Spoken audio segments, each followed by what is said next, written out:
As a district attorney, you have to remember you have a duty to the entire community. What does it mean to you to take this case on? It gives us an opportunity to do this the right way. It's heart-wrenching to know that it's been a year and they're still waiting for answers. Presented to the grand jury. There were no charges presented to the grand jury.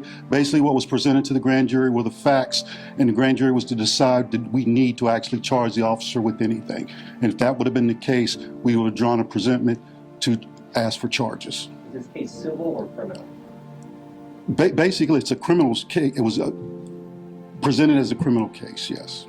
As a former police officer, former police chief, and spent 20 years as a judge, I can tell you that the district attorney in this case, not only has he hoodwinked, bamboozled, and duped us, he did the same thing to the media. The thing that they have to realize is that what they want from me most of all is to follow the truth, to follow the facts, to do things right.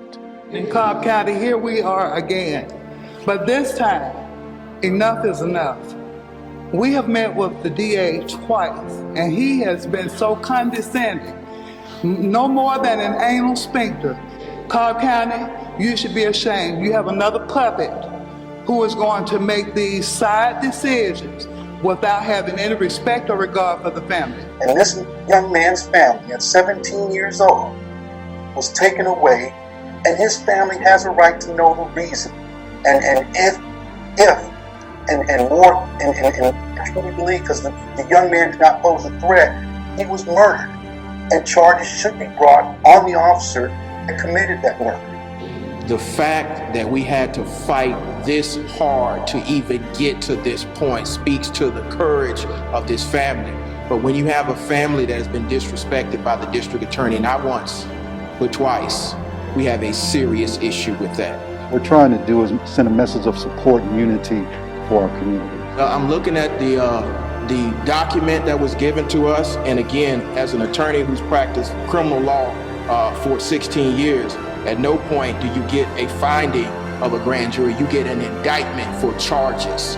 And my question is, where was the proposed indictment, with the top charge being malice murder, the second charge being felony murder, the third charge being aggravated assault because of the shooting that was done to Vincent in his back?